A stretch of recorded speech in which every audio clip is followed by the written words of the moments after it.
পশ্চিমবঙ্গের রাজ্য সরকারি কর্মচারীদের জন্য ডিএ যেন এক দীর্ঘ প্রতীক্ষার নাম। বছরের পর বছর ধরে চলা এই আইনি লড়াইয়ে সম্প্রতি তৈরি হয়েছে এক নতুন মোড়। আদালতের স্পষ্ট নির্দেশ সত্ত্বেও কেন বকেয়া ডিএ মেটানো হচ্ছে না? সরকারের কাছে কি সত্যিই কোনো অজুহাত আছে, নাকি এটা ইচ্ছাকৃতভাবে আদালতের নির্দেশ অমান্য করার চেষ্টা? এই গল্পের শুরুটা হয়েছিল গত 16ই মে, যখন সুপ্রিম কোর্টের বিচারপতি সঞ্জয় কৌরল এবং বিচারপতি মনোজ মিশ্রের বেঞ্চ এক ঐতিহাসিক রায় দেন। সেই রায়ে স্পষ্ট বলা হয়েছিল রাজ্য সরকারকে তাদের কর্মচারীদের বকেয়া ডিএর 25% আগামী 27শে জুনের মধ্যে মিটিয়ে দিতে হবে। ভাবুন একবার, 25% ডিএ সরকারি কর্মীদের জন্য এটা কতটা গুরুত্বপূর্ণ তা বলার অপেক্ষা রাখে না। কিন্তু বাস্তবে কি ঘটলো? ঘড়ির কাঁটা যখন 27শে জুনের শেষ লগ্নে, তখন পশ্চিমবঙ্গ সরকার কার্যত সবাইকে চমকে দিয়ে সুপ্রিম কোর্টে আরো 6 মাসের জন্য সময় চেয়ে আবেদন করে বসলো। এই ঘটনায় স্বাভাবিকভাবেই ফুঁসে ওঠে কর্মচারী সংগঠনগুলি। আদালতের নির্দেশ অমান্য করার এই পদক্ষেপকে তারা ভালোভাবে নেয়নি, যার ফলস্বরূপ নবান্নে গেল একেবারে আদালত অবমাননার notice. Confederation of state government এমপ্লয়িজের আইনজীবী ফিরদৌস শামীম স্পষ্ট ভাষায় জানিয়েছেন, যেখানে সুপ্রিম কোর্ট নিজেই বকেয়া ডিএর 25% 6 সপ্তাহের মধ্যে মিটিয়ে দেওয়ার কথা বলেছিল, সেখানে রাজ্য সরকার কিভাবে সেই নির্দেশকে অগ্রাহ্য করার সাহস দেখাচ্ছে? প্রশ্ন উঠেছে, কেন এই ঔদ্ধত্য?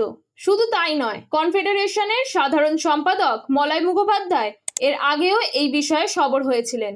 আদালতের নির্দেশ মানা না হলে যে তারা আইনি পথে হাঁটবেন, সেই হুঁশিয়ারি তিনি আগেই দিয়েছিলেন। তাদের স্পষ্ট কথা, ডিএ দিতেই হবে, এর কোনো বিকল্প নেই, পালানোর আর কোনো পথ খোলা নেই সরকারের কাছে। তবে রাজ্য সরকার কিন্তু এই অভিযোগ মানতে নারাজ। তাদের দাবি, তারা নাকি আদালতের কোনো নির্দেশ অমান্যই করেনি। সরকারের তরফ থেকে বলা হচ্ছে, সুপ্রিম কোর্টের বেঁধে দেওয়া সময়সীমা শেষ হওয়ার আগেই তারা শীর্ষ আদালতের কাছে গিয়ে আরো 6 মাস সময় চেয়ে আবেদন করেছে। তাদের যুক্তি, কর্মীদের বকেয়া ডিএর 25% মেটানোর জন্য তাদের আরো কিছু সময় প্রয়োজন। কিন্তু প্রশ্ন হলো, কেন আদালতের নির্দেশনার শেষ মুহূর্তে গিয়ে এই আবেদন? আগে থেকে কেন প্রস্তুতি নেওয়া হয়নি? বকেয়া ডিএর এই আন্দোলনে শুধু কনফেডারেশনই নয়, আরো অনেক কর্মচারী সংগঠন যোগ দিয়েছে।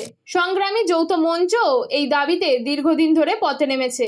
এবার তারা আরো বড়সড় আন্দোলনের পথে হাঁটতে চলেছে। শোনা যাচ্ছে, আগামী 21শে জুলাই তারা শহীদ মিনারের এক বিশাল কর্মসূচির ডাক দিয়েছে। এই দিনটির একটি বিশেষ তাৎপর্য রয়েছে, কারণ একই দিনে রাজ্যের শাসক দল তৃণমূল কংগ্রেসও তাদের শহীদ দিবস পালন করে থাকে। আর আগামী বিধানসভা নির্বাচনের আগে এটাই হতে চলেছে শেষ 21শে জুলাই। তাই রাজনৈতিকভাবেও এই দিনটি অত্যন্ত গুরুত্বপূর্ণ। এখন দেখার এটাই, সরকারি কর্মচারীদের এই কর্মসূচি এবং শাসক দলের শহীদ দিবসের অনুষ্ঠান একই দিনে একই জায়গায় কেমন পরিস্থিতি তৈরি করে। প্রশ্ন উঠেছে, শেষ পর্যন্ত কি রাজ্য সরকার আদালতের নির্দেশ মেনে কর্মীদের ডিএ দেবে, নাকি এই আইনি লড়াই আরো দীর্ঘ হবে? 21শে জুলাইয়ের কর্মসূচি কি সরকারের উপর আরো চাপ সৃষ্টি করতে পারবে? সময়ের সাথে সাথে এইসব প্রশ্নের উত্তর পাওয়া যাবে।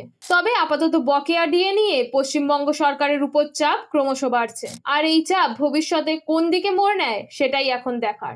আপনার কি মনে হয়? কমেন্ট বক্সে আপনার মতামত জানাতে ভুলবেন না। আর এই ধরনের গুরুত্বপূর্ণ খবর পাওয়ার জন্য আমাদের চ্যানেলটিকে সাবস্ক্রাইব করে পাশে থাকা বেল আইকনটি ক্লিক করে দিন। আর যদি ভিডিওটি ভালো লেগে থাকে তাহলে লাইক ও শেয়ার করতে ভুলবেন না। দেখা হবে পরের কোনো ভিডিওতে। ততক্ষণের জন্য সুস্থ থাকবেন, ভালো থাকবেন, ধন্যবাদ।